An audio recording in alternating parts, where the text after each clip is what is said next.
Hi, I'm Lisa, and welcome to my page, Lisa Max Life. Um, where we'll be discussing my life as being a parent with a child with autism. You can subscribe to the page, like the page, um, share the page um, with anybody that you feel that is interested in, learning about autism or how you could deal with being a parent of a child or a loved one with autism. So like, subscribe, and share. So now we will discuss the different types of autism that is out here. There are different types of autism now. Like I said, in the 90s, when I first heard about it, I didn't know what autism was. Never heard of it. And I do believe during that time, like, the doctors, if autism was out, I surely didn't know it, never heard about it. I believe the doctors was learning the same, was learning what autism was as well, as they was giving out these diagnoses, that your child has autism, blah, blah, blah. So, I believe they were just learning because, like I said, I never heard of autism, didn't know what it was, where it came from, or anything. But there are different types of autism. There is the autistic disorder, Asperger's syndrome, and I believe pervasive autism. I think it's called PDD or something like that. But autism is a serious developmental disorder where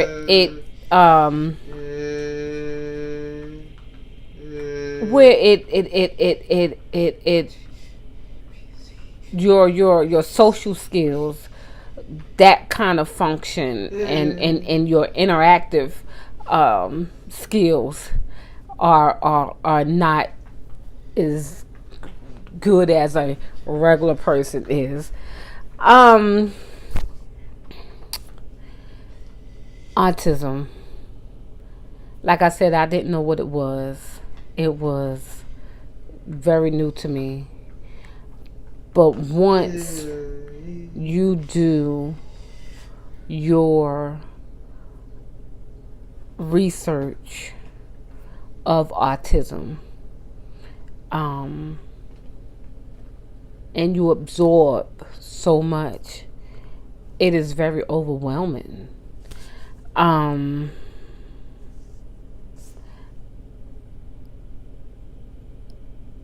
My son was 3 when we finally got his diagnosis with autism, and from there, it started. Our journey began because I had to go to different special schools, and children with autism learn differently. Sometimes the meltdowns that they have are just something that you can't comfort your child in. But let me just back up a little bit. As a parent or a caregiver with a child with autism or any disability, I want to say that you, as a parent, are your child's best advocate. Can't nobody tell you about your child no better than what you could tell them about your child. That's including these doctors too. Because trust me, I done had my experience with doctors, because then I got to the point where I tell the doctors what to do. as far as when it comes to your son, because you know they ups and downs, they in and out of their everyday life. They only could tell you from what they are doctors for, but you can tell that doctor, well, you think this, but this is what, I need to happen, A, B, C, and D. You have to take command of your child's situation. You are your child's best advocate. I cannot stress that enough. Because if your child can't speak for themselves, you the one, because I have to do it, you the one that's going to have to speak for that child. They every day, you know what they like, what they don't like, you know what places they like to go, what places they don't like to go, what they like to eat, what they don't like to eat. So it's a process of learning. Trust me, I had to learn a whole lot about my son, so, but as a parent, you take command of that. I understand you let the doctors do their job, but at the end of the day, you is with that child 24/7, knowing this and that. That doctor don't know. The only thing that the doctor knows is what you tell him or her. But you, honey, know about, your child's, what triggers them off to get upset and stuff like that. So now with that, with Anthony, he started school at 3, and the teachers give you tools to work with. So whatever they do in school, you got to do it at home as well. Because if your child can't communicate, like mine couldn't tell me, we can't have a conversation because my son is nonverbal. So our communication, it was no communication until I learned to excuse me, just to look at him. My eyes told me about my son. My eyes told me if he was feeling well or not. My eyes versus my ears told me about my son. I know it might sound strange, but it's a certain look that he will have, for me to know if he's doing okay, or is he going to have a bad day, or we having a good day, or what he might want to do and stuff like that. So being that he was nonverbal, I want to know,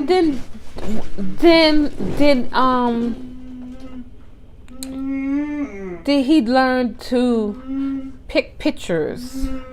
Because he do things by pictures, by picking out things by picture. So if you hear anything in the background, that's him making his noise. That's him. But it's a way to communicate, and your teachers have to. The teachers that your child is with, you're gonna have to learn what they do. And once you learn what they do and do the same thing at home, then you could work on your own routine of, okay, well, maybe you could tweak it, or, we could do it this way, and maybe they will be, could do things your way at home. Because you got one child, but that child has two sides. Because what that child will do at school won't do at home, and what he do at home necessarily what he won't do at school. So he know what he could do at the school, what he could get away with at the school and stuff like that with the teachers and stuff. Versus then when he come home, he know what he can and cannot get away with. So, you'll learn it. But you got to stay active. You got to stay, in tune with that child. If he changed, you got to change too. It's hard,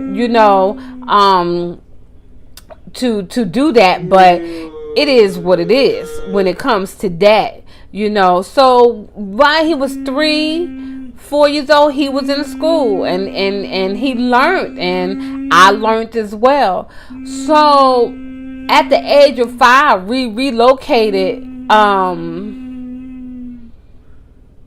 to another state, and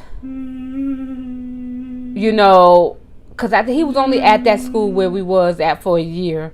So when we moved here, had to find another school, and so I had to call the school board and had them direct me to the right people to talk to get him in the right school. And once I did, because I'm a single parent, once it did, got to the program that he needed to be in, he has been in that program ever since. CSEP program. Yes, I love CSEP program. I love we started in one city and then we finished up in another city. And Anthony went up to school. Because of this program, he could go up to school till he was 21 or 22. But he just stayed till he was 21 because I always said I didn't want him to finish high school looking like an old person, older. But some of these children now in school look older than what they are anyway. They look like they the darn teacher. But anyway, once we moved here and got him settled into the right program, and that's where the journey began, as far as the learning to communicate with each other and doing that type of stuff.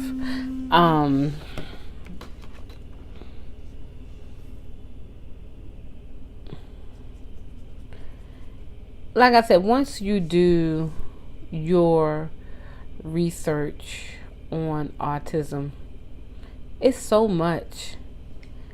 Each child is different with autism. You'll find that autism is more in boys than in girls. I don't know why is that. I believe it was a study out that autism affect boys more than it do girls. But now I see more girls with autism as well. And in the beginning, you didn't see a whole lot of children with autism. Now, oh my God, so many children, so many adults with autism. It is mind blowing. I just thought it affect regular people.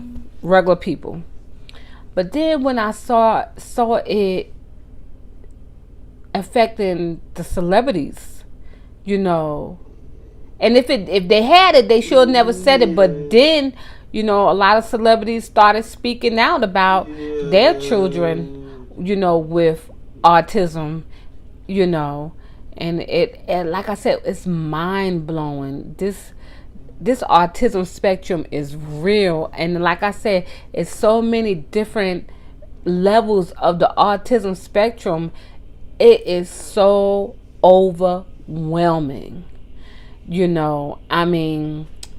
It's so much you'll learn about your child, and about, like I said, you know about their likes, they dislikes, when they have a meltdown, when they can't tolerate a whole lot of noise as a particular food that they must have. It's so much. It is so much. But as a parent, you got to stay consistent, because your child is going to need consistency. You know what I mean? You're going to have to be there. Anthony is the oldest out of his other two siblings. So once there's other children in the midst, you know, you love all your children, but you still have to get that little bit of extra TLC to your one that has special needs. It's so hard. It's sometimes you just gotta sit in quiet, because be to yourself, because you know sometimes you feel like you're alone, you know. But I am here to say that you're not alone. Whatever faith you are, you keep the faith, honey. Don't hold. If you don't hold on to nothing else, you hold on to your child and you hold on to your faith, because that's the only thing that's going to bring you through. And I believe that, you know, your family's there, your friends are there, or what have you. But at the end of the day, it's you and your child. You and your child. You fighting for your child. Whatever your child is out there for your child, you get it for your child. You know, a lot of programs are out here, but you have to really do your search in whatever state you live in. You know, stay on top of your Senate, stay on top of your Congress, because they will push these special needs people to the side. They as if they don't even exist in this world, and they do. They make up over half these people in this country. You know, they are good people. You know, so stay focused. You're your child's best advocate. Don't ever forget that. You are your child's best advocate. You know what's right for your child. You know what's wrong for your child. Don't let nobody, you know, talk about, you know, you might want to do this. You know what's best for your child. Even down to them doctors, you know what's best for your child, because you the one that live with that child. They don't. So don't let them be saying this and that. You know what's best for your child. So with that, I'm just saying, just keep holding on. You know, with your child, be there for your child. You know, have a good communication with your child's teachers, with your child's doctors. You know, you are your child's best advocate. So I will be back with some more. Have a good one.